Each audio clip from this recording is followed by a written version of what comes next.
Venez les gens des Hauts, bienvenue dans le pays de Saint-Omer. L'eau est omniprésente, avec ses sources spontanées, ses rivières aux eaux vives et son marais.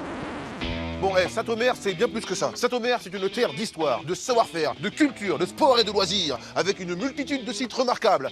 On va vous montrer l'essentiel. Allez, sommaire! Aujourd'hui, nous irons prendre un verre, ou deux, ou trois, ou beaucoup plus, à la cristallerie d'Arc.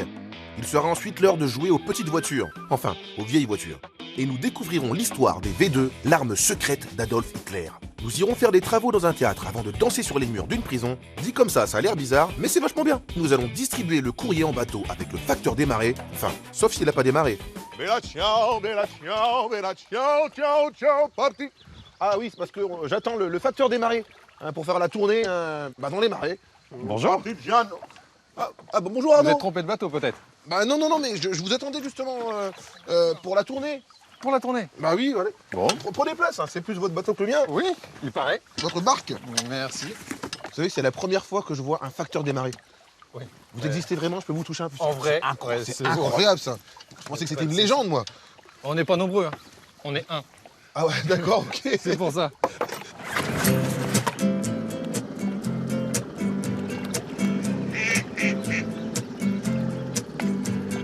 Alors Arnaud, vous avez commencé comme facteur à vélo au début. Oui, à vélo, dans un petit village. Et un jour, on vous dit, voilà, embarque. Moi, j'étais content.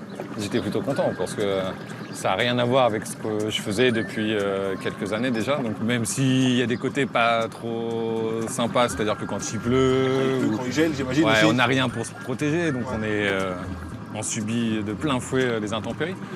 Mais c'est calme, c'est différent, il n'y a pas de circulation. C'est vrai qu'on a un paysage vraiment idyllique. Ah ouais, on, ouais, est content d'aller au travail. Hein. Ici, oui. Chérie, je Ah, rentre mais- pas ce soir. Non, Je non. continue mon travail pendant 2 jours là. Non, c'est un peu la balade, quoi. Moi, je vois ça comme une promenade, je fais pas ça tous les jours. Donc, il y a des gens qui payent pour prendre la barque et aller se promener là où je vais travailler, quoi. Donc, Et alors, vous n'êtes pas de la région, vous venez d'où? de Normandie. Ah, de Normandie. Ouais. Niveau pluie et vent, c'est vrai c'est le qu'on même combat, quoi. Même C'est combat. la même chose. Hein. Ouais, pareil, frère. Ah ouais. Qu'est-ce qui vous a plu dans la région de Saint-Omer? Les gens sont plus accueillants, plus conviviaux, quoi, dans le Nord que dans les autres régions que j'ai pu aller. Tout le monde le dit, mais c'est vrai quand même. Ça, il n'y a pas de souci. Voilà, la preuve en image. Le peuple a parlé.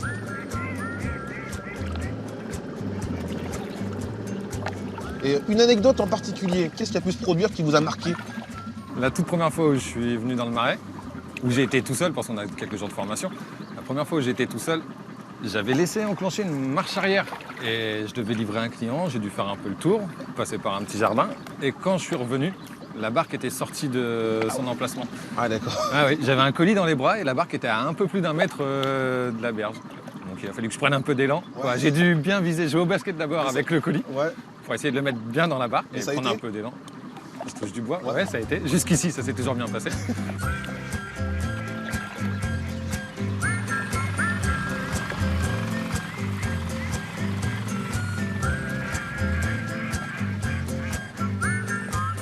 Je suis en train de vivre en direct une des contraintes du métier Oui, de oui. facteur du Marais. Boum. Bonjour Monsieur Haas. Salut. Je suis le stagiaire, hein. C'est moi qui accompagne Arnaud pour la livraison du courrier. Bah, ça change un peu. Bonjour Monsieur Haas. Enchanté. Bonjour. Salut Arnaud, ça va? Et voilà votre courrier. Vous habitez ici depuis longtemps? 21 ans. Et quand c'est gelé par exemple ici, comment on fait alors? L'année passée, j'étais bloqué 7 jours. D'accord. En 2004, j'étais bloqué 3 semaines. J'ai carrément bloqué. Mais après, alors donc ça c'est pour un peu les inconvénients, mais quels sont les avantages de vivre ici alors? Écoutez, les avantages, je vais vous le dire. Le matin, vous voyez là-haut, de ma fenêtre, j'ouvre ma fenêtre, j'écoute tous les oiseaux à 6h30. C'est magnifique. Ça, c'est les avantages. Par contre, ici, c'est un endroit où il y a beaucoup de martin-pêcheurs. Je peux vous dire, quand vous pêchez, et sur votre canne, qu'il y a un martin-pêcheur qui se met, il peut avoir la touche que vous voulez. Vous regardez le martin-pêcheur, vous ne regardez pas la touche. Ah ouais. C'est superbe. Faut aimer. Monsieur Haas, merci en tout cas. Rien. Nous on va continuer la tournée, hein. Ouais. Parce que moi je suis, Monsieur le facteur remplaçant. voilà, moi, je suis encore en stage. Jean-Pierre. On a encore du boulot. Ouais. Oh Monsieur Haas. Salut. Il y a combien d'habitants à peu près? Cinquantaine, centaine comme ça Ah, il y a une bonne centaine d'habitants, ça fait 50 habitations en fait. Arnaud, Ouais. merci beaucoup pour mon stage. Bah, de rien, c'est moi qui te Mon remercie. stage de formation de facteur à la poste. J'ai passé un très bon moment Moi aussi. en votre compagnie. Pour une fois que je suis accompagné. Ah, d'habitude, Pour c'est une fois que toujours, je suis c'est pas tout toujours en seul. solo. Ouais, c'est toujours en solo. Ouais. Voilà. En tout cas, j'ai beaucoup appris. Et merci pour cette visite du paysage. Je pense que je vous laisse terminer la tournée parce que je crois que... J'ai encore un peu de boulot. Il y a encore du boulot, Il y a encore ok. un peu de boulot dans le marais. Ouais, ouais. Allez, Bonne journée. bon courage, salut. Au revoir. Waouh! Une Delahaye 1922, quoi. Camini, c'est pour moi. Mais c'est cadeau. Merci les gens des Hauts. Bon, ben, on est go, hein. En plus, ça tombe bien. Parce que moi, je vais aller prendre un verre. Ah oui, mais non, mais un verre en cristal, hein. Oui, boire ou conduire, il faut choisir. Hein. Un verre en cristal, à la cristallerie d'Arc. Là-bas, ils en fabriquent des millions par an. Allez, direction Arc. On démarre. Bon, écoute-moi, ça commence à ronronne.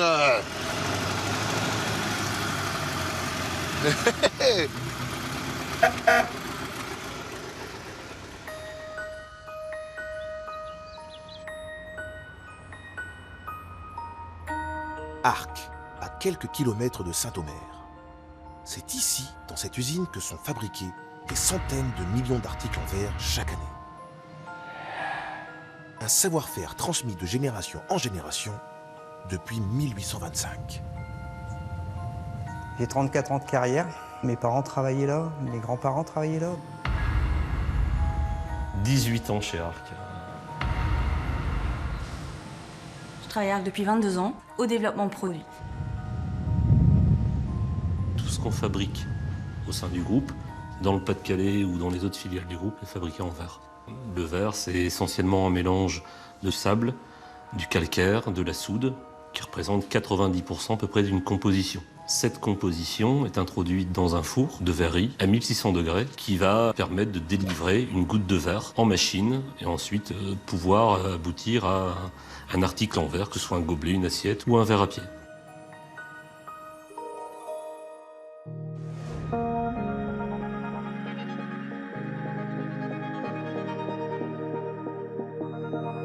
Nos métiers, c'est de proposer de nouveaux designs, de nouveaux concepts, de nouveaux décors qui vont répondre aux besoins du consommateur final. Aujourd'hui, on a encore un verrier manuel dans l'entreprise, dont la mission principale, c'est de matérialiser les premières idées qui émanent des équipes de recherche et développement, mais également qui travaillent à réaliser les premières maquettes d'articles en verre qui seront ensuite produites à plus grande échelle. Il y a des compétences, il y a une expertise qui est incroyable. Et on n'est jamais rassasié d'apprendre. Moi, je suis pas rassasié. Moi, j'adore, je viens pour apprendre, pour savoir, et puis me perfectionner, et puis améliorer, et puis corriger en permanence. Alors le défaut professionnel, mais je pense que c'est les 5200 collaborateurs à Arc. Qui retourne l'assiette pour voir si l'assiette est issue des usines. Bon, ça se reconnaît facilement, d'accord. Mais le verre, de le retourner, de regarder s'il est bien de chez nous ou non. Oui, c'est une fierté de travailler chez Arc.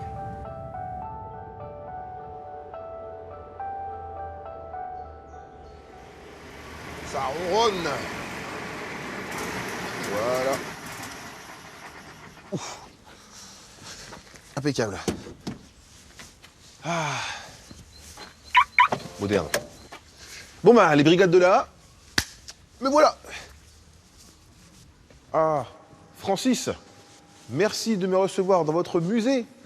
Les brigades de là. Alors déjà, pourquoi le nom les brigades de là? Ah, alors, les brigades de la, c'est les brigades du Tigre qu'ils ont mis à l'honneur les voitures anciennes. Et puis alors, là-haut, c'est notre rivière qui passe. Juste derrière là, c'est ça. Voilà. Et ça a commencé comment cette passion pour les voitures de collection, les voitures anciennes? Alors là, il faut être un peu fou. Puis après, un peu de nostalgie aussi. J'avais mon père qui arrivait toujours d'avoir une traction. Alors, tu verras là-bas au bout, et bien du coup, j'ai acheté une traction. Ah ben on va voir là, on va la Eh voir. ben, on va Allez. la voir. Allez, viens. Mais il y a quand même beaucoup de véhicules là, je vois. Il y a une Porsche, il y a du Peugeot. Ben, c'est incroyable. Ça donne envie de jouer parce que moi, ça me renvoie à l'enfance quand même.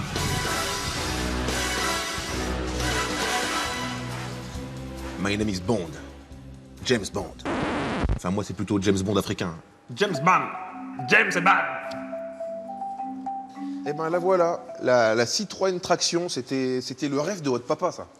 C'était son rêve d'en acheter une. Et alors du coup, c'est moi qui l'ai acheté. Je l'ai acheté par rapport à sa mémoire. Hein. Il est fier de vous, du coup, alors. Ah bah, j'espère. Alors, papa Francis, voilà. Voilà ce qu'a accompli le fiston. Hein. Voilà. Et puis après, donc, on a quand même une centaine d'adhérents. Et ces adhérents, ils ont des véhicules et ils sont fiers de déposer leur patrimoine et de le montrer aux visiteurs pour le bien-être de tout le monde. De l'autre côté, tu peux voir, ce sont des véhicules de cinéma. Parce que on a la chance que les réalisateurs, ils viennent nous voir ici. Ah oui, et dans Dunkerque, c'est dans le véhicule. Dunkerque. Donc vous êtes un peu un acteur de la région, on peut dire, avec le musée. Ben, on veut montrer notre patrimoine à l'image. Des musées comme le vôtre, il y en a beaucoup? Non, on est le seul musée des Hauts-de-France. Le seul musée des Hauts-de-France qui apporte une diversité de toutes marques et tout type de véhicules. Ici, c'est un musée vivant. C'est-à-dire que le dimanche, le propriétaire du véhicule, une semaine avant, il le dit, il prend son véhicule et on le remplace par un autre. Ouais. Mais alors justement, sur tous ces véhicules-là, j'ai quand même une question qui me taraude, comme on dit. Ils fonctionnent? Ils sont en état de marche? Ça roule? Ça démarre? Oui, on a des ateliers et les retraités, eh bien, on retrouve les manches et puis allez, on restaure, on répare. Ah, mais ça n'arrête jamais votre musée. Hein. Ah oui, ici tu arrives dans les véhicules de police, gendarmerie et puis tout ce qu'il y a pour le cinéma. Ça, c'est ambiance les gendarmes à Saint-Tropez. Cruchot! Cruchot! On n'est pas bien là, tous les deux. Ah, ça fait rêver. L'atelier, donc c'est ici que ça bosse. Hein. C'est ici qu'on met les mains dans le cambouis, comme on dit. Ah oui, oui, oui. Puis tu vois, regarde, on a la chance d'avoir ici Gilles. Tu vois, il est en train de nous régler ses carburateurs, là, tu vois. Il fait ce qu'on appelle la synchronisation des cylindres. Oh là là là là là là. C'est bon, hein? Ah là là, il est bon, merci, il est bon. Merci, Ouais. c'est parce que Il est bon, hein, Gilles. Je l'ai appris ce matin, j'ai lu ce matin, c'est pour ça. Ah ouais, merci. Voilà. Alors, donc, tu es dans un endroit magique ici.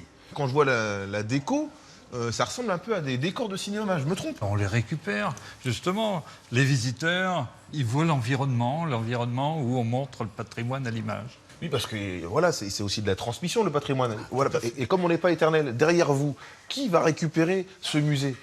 Alors ça, c'est une bonne question, parce qu'on recherche quelqu'un. On recherche aujourd'hui un couple qui voudrait en faire son activité principale. Voilà, tous les couples, les amoureux là, de la planète. Et qui viennent et des voitures et de l'histoire. Et voilà. Bah écoutez, Francis, merci beaucoup.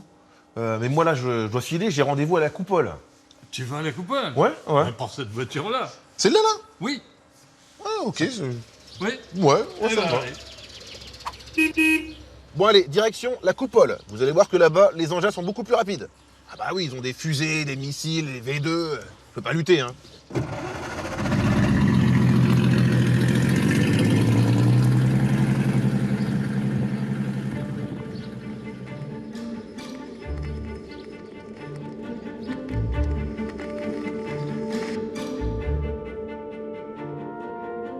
Saviez-vous que la conquête spatiale, le premier pas de l'homme sur la Lune, ont pour origine l'une des armes secrètes d'Adolf Hitler, la fusée V2, dont cette base de lancement à quelques kilomètres de Saint-Omer devait être le fer de lance. Ce lieu de mémoire raconte l'histoire de cette arme terrible. En 1942, von Braun parvient à mettre au point la fusée V2. Mais pour tirer ces fusées V2, l'armée allemande a besoin de bases de préparation au tir. Ils ont commencé à en construire une en 1943, pas très loin de la coupole, mais celle-ci va subir un grave bombardement en août 1943 qui va endommager les structures. Du coup, les Allemands vont décider de construire une deuxième base de préparation au tir en réutilisant une ancienne carrière de craie ici à Huizerne. Indissociable de la Seconde Guerre mondiale, le musée rend hommage à l'ensemble des victimes de la région disparues sous le régime nazi. Parmi elles, des déportés au camp de Dora, l'un des plus meurtriers au cœur de l'Allemagne. Ce camp fournissait la main-d'œuvre à l'usine qui fabriquait les V2. Les fusées V2 étaient fabriquées au centre de l'Allemagne, dans une usine souterraine qui s'appelle la Mittelwerk.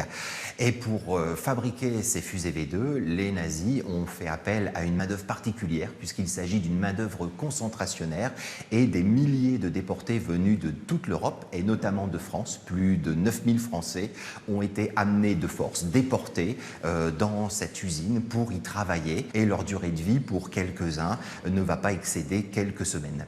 Une fois que l'usine va être opérationnelle, les nazis vont créer juste à côté un camp de concentration. C'est le seul camp de concentration qui a été créé pendant la Seconde Guerre mondiale. Et ce camp va porter le nom terrible de Dora.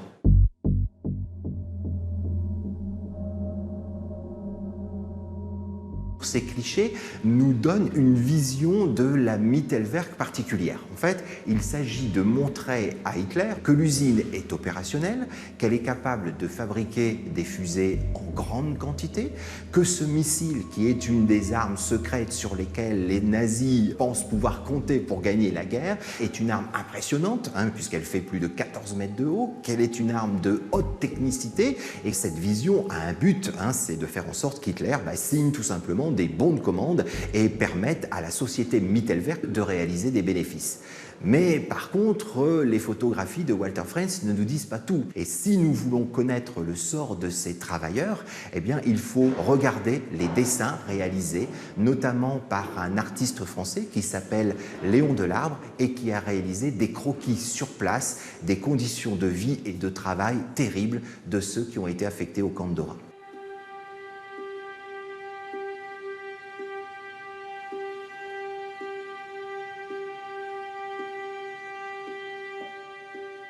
Ce Léon Delarbre est un personnage particulier, c'est un artiste. Et pendant la guerre, il va faire de la résistance, il va être arrêté et déporté au camp de Dora. Mais malgré le fait qu'il soit déporté et malgré les risques, il va comprendre que son talent de dessin, il doit le mettre au service et à la mémoire de tous ses camarades qu'il voit mourir autour de lui. Et donc, il va réaliser des croquis clandestins, ce qui est extrêmement dangereux, puisque réaliser de tels croquis dans un camp de concentration vous mène directement au poteau d'exécution, plus exactement à Dora, on est pendu. Et donc il va réaliser, en récupérant du papier dans l'usine souterraine, en récupérant des morceaux de crayon, toute une série de croquis qui dans la réalité sont assez petits. Beaucoup d'entre eux sont réalisés dans la paume d'une main. Alors il est affecté, lui, à l'atelier de menuiserie de la société Mittelwerk, ce qui lui permet d'avoir un établi, et sur cet établi, il va clouer différentes planches cachant ses dessins en dessous. Depuis la coupole, les Allemands prévoyaient d'envoyer 50 fusées par jour sur Londres. Heureusement, le débarquement et la percée des Alliés ont mis fin à cette folie meurtrière 3 mois avant les premiers essais. La fusée sera complètement inefficace pendant la Seconde Guerre mondiale. En fait, elle ne va absolument pas permettre de retourner la situation militaire. Et finalement, en juillet 1944, donc quelques semaines après le débarquement et quelques jours après la percée d'Avranches, eh bien, les Allemands vont abandonner le site. Et jamais ce site n'a été opérationnel et aucune fusée V2 n'est partie de cet endroit.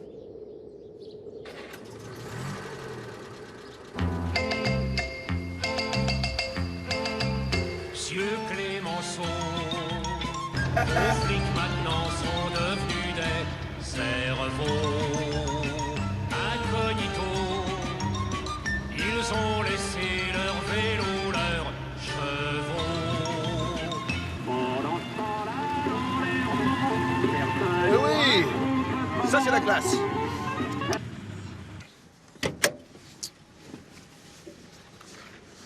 C'est 6 mon gars. Bon, me voilà arrivé au théâtre. Alors, comme vous pouvez le constater, il y a des travaux, mais on va vous expliquer le pourquoi du comment. Marie, bonjour. Salut Camille, tu vas bien? Très très bien. Alors, moi je dis depuis tout à l'heure, au théâtre, le théâtre, mais quel est le nom de ce théâtre? En fait, le nom de ce théâtre, c'est le Moulin à Café. C'est le surnom que les Audomarois, les habitants de Saint-Omer, lui ont donné très tôt, en raison de sa forme un peu particulière. Je ne sais pas si tu l'as remarqué, mais en fait, l'architecte Pierre-Bernard Lefranc, lorsqu'il a construit cet édifice en 1840, au départ, il avait prévu 9 travées, donc avec des travées latérales. Mais en fait, Le Conseil des bâtiments civils de Paris a refusé le projet parce que c'est un projet beaucoup trop ambitieux pour une petite ville provinciale comme Saint-Omer. Mais alors ce théâtre, il a plusieurs vies, parce qu'il ouvre, il ferme, on rénove, on re-rénove. En effet, il a beaucoup de vies. Alors la plus importante campagne de restauration, elle a lieu en 1902 jusqu'en 1905. Donc là, c'est vraiment une réfection complète du théâtre. Et puis on a pu donc l'ouvrir aux visites guidées jusque 2015. 2015, on décide de le fermer complètement pour là avoir une nouvelle campagne de restauration globale. Bon alors, on va le voir ce théâtre? Oui, on y va, il est juste au-dessus de nous, donc on peut y aller tout de suite. Je t'accompagne. Allez. Et pour avoir autant de connaissances que ça, il faut quand même être passionné, non? Bah oui, c'est vrai que Saint-Omer, quand même, ça me passionne sacrément. Parce qu'en fait, moi, à la base, je suis de Lille et puis j'ai découvert un peu cette ville par hasard et j'ai eu un véritable coup de cœur. Coup de cœur, à cause de quoi? De l'ambiance? L'ambiance, son patrimoine, son marais, son patrimoine médiéval et puis bon, son théâtre, hein, parce que moi, j'aime particulièrement Shakespeare. Et à Saint-Omer, on a retrouvé un First Folio de William Shakespeare en 2014. Et depuis, en fait, chaque année, il y a beaucoup de pièces de Shakespeare qui jouent et pour moi, à chaque fois, c'est une véritable redécouverte des œuvres de Shakespeare et c'est un vrai plaisir. Le fait qu'il revive aujourd'hui encore, c'est un peu une renaissance pour Saint-Omer. Il y a d'autres bijoux comme ce théâtre ici? On pourra aller voir la mode castrale. C'est vraiment un bijou que beaucoup d'Audomarois et d'habitants ne connaissent pas. J'ai fait les choses bien. Voilà votre carrosse, madame. Où voulez-vous que je vous emmène? On va aller à la mode castrale qui abrite une ancienne prison. Allons-y. Allez.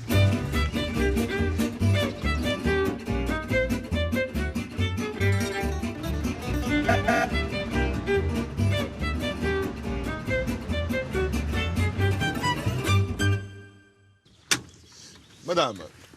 Merci.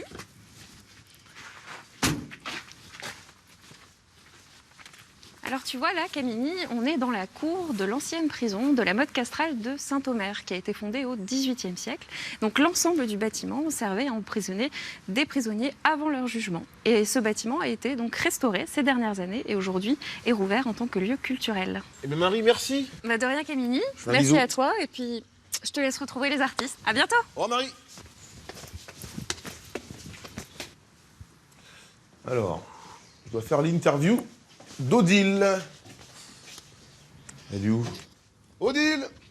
Je suis là. Ah ouais, vous êtes là? Mais je dois faire votre interview, vous venez? Bah non, c'est toi qui viens là. C'est moi qui viens où? Là, comme ça là? C'est ça, tu me rejoins. Bah, j'arrive alors.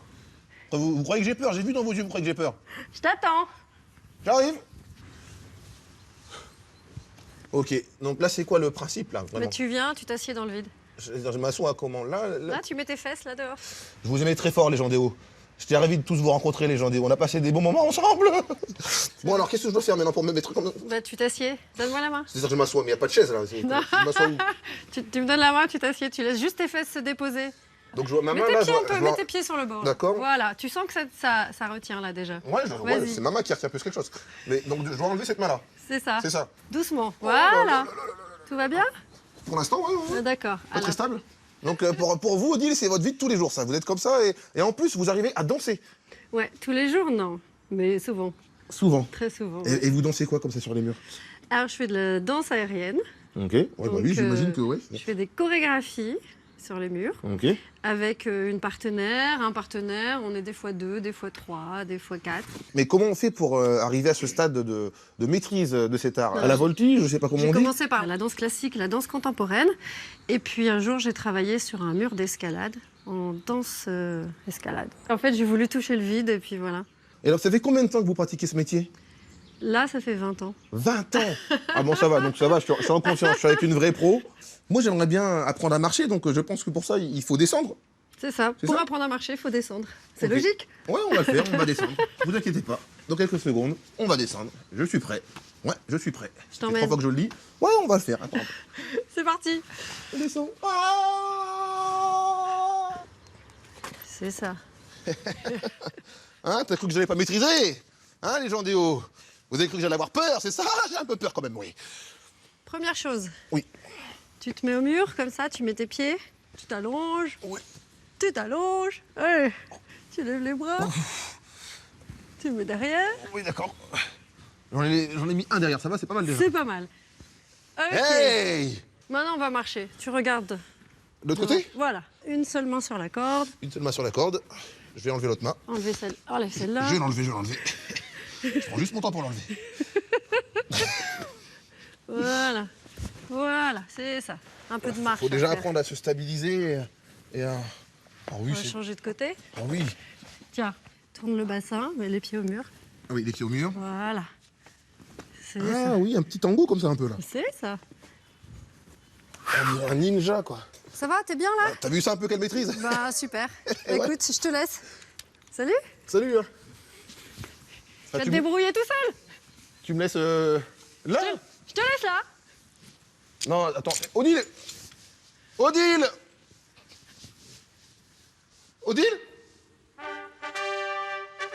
Oyez, les gens des Hauts, l'émission touche à sa fin, mais vous pouvez la revoir moult fois en replay sur notre site france3.fr et suivre la suite de nos aventures sur notre page Facebook. Pour ma part, je vous donne rendez-vous la semaine prochaine pour d'autres rencontres riches en émotions et en découvertes.